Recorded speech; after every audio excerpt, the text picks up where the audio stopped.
Into your sanctuary, we've come to adore you, Lord. Into your sanctuary, we've come to adore you, Lord. In adoration and praise, we glorify your holy name. Into your sanctuary, we've come to adore you, Lord. In the name of the Father, and of the Son, and of the Holy Spirit. Amen. May the grace of our Lord Jesus Christ, the love of God, and the communion of the Holy Spirit be with you all. My brothers and sisters, today is the second Sunday of Advent, year B of the church calendar. Our readings will coming from Isaiah chapter 40, verse 1 to 5, 9 to 11.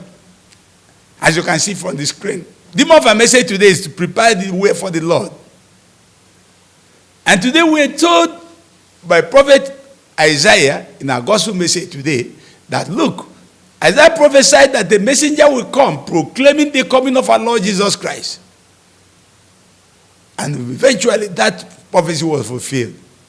And the messenger came, and it was John the Baptist, the only son of Elizabeth and Zachariah, born in their old age. And he came living a very austere life. He was eating locusts as his food and white honey. He didn't taste any cooked food. He doesn't know joy of life or living a purely austere life. And the clothing on him was the hair of a camel. The belt on his waist, skin of an animal. And he came proclaiming the kingdom of God and telling people to repent and be baptized. And his proclamation made people to come from both Judea and Jerusalem. And they were coming and they were confessing their sins. I was baptizing them in Jordan. And they were confessing their sins. Truly, he has called them to prepare, and they are now repenting and living their bad ways, turning back to God. For us to prepare for the coming of our Lord Jesus Christ and for this very season, Prophet Isaiah prophesies, say, comfort my people, says your God. Speak tenderly to Jerusalem. Cry to her that her warfare has ended. A new hope for the people.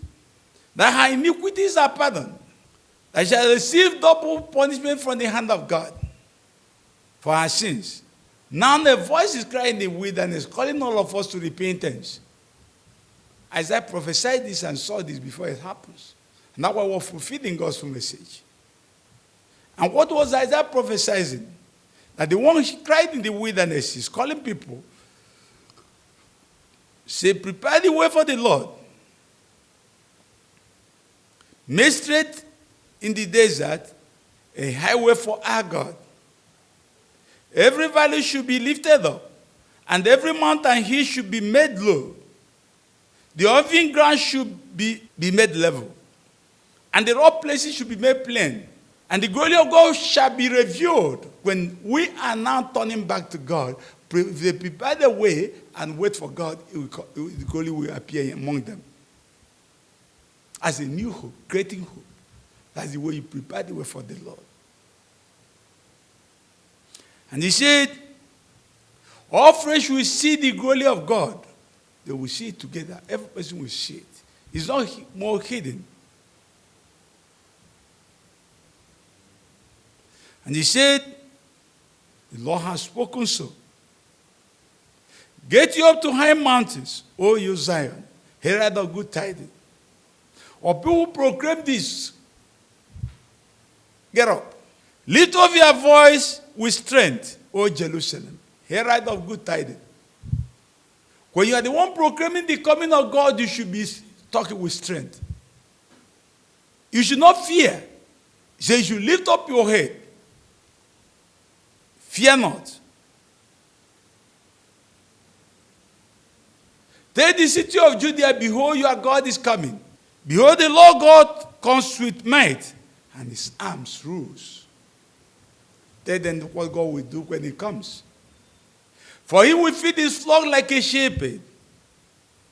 He will gather the lambs in his arms.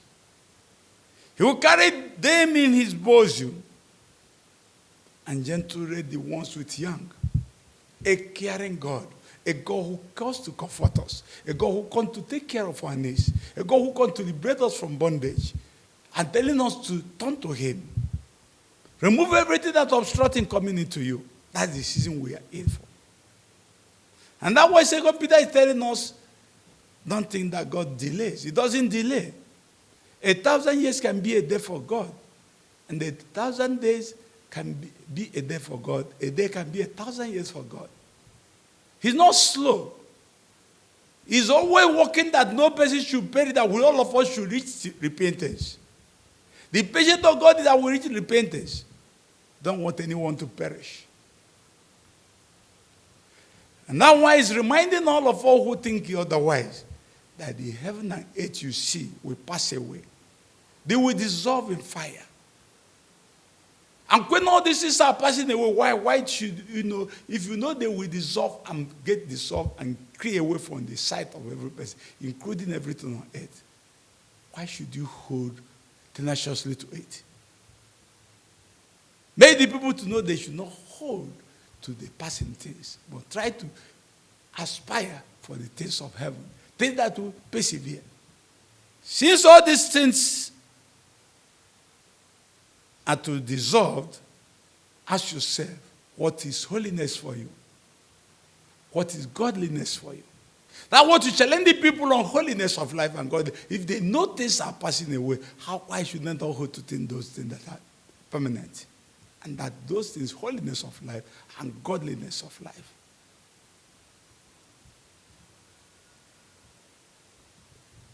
Waiting and hastening for the coming of the day of the Lord. If we know that he will come, why not wait for him? And what we are waiting for, new heaven, he promised us new heaven and new earth. New Jerusalem. My beloved, he said, if you are waiting for new Jerusalem and expect new heaven and new earth, you should try to live a spotless and blameless life. And live in peace, so God will meet you in this mood. You are encouraging the people to prepare themselves for the Lord. How the same word that stood the impact of preparing the way for the Lord is to create new hope, make us to see the power of the one coming out after us, who empowers us. He said, let us see, O Lord, your mercy and grant us your salvation. O Lord, let us see your mercy and grant us your salvation. We have deviated from you. We have refused to prepare the way.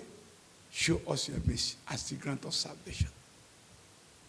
So, for our ability, our God to give us the grace as he gave John the Baptist to prepare the way for the Lord. So that the people will worship in every facet of his life and joyful did so. We add this through Christ our Lord. May the blessings of Almighty God be upon all of us. I will celebrate our ability to prepare the way for the Lord in our words, in our deeds, in our preaching, and in all our endeavor. In the name of the Father, and of the Son, and of the Holy Spirit. Peace be with you all. Into your sanctuary.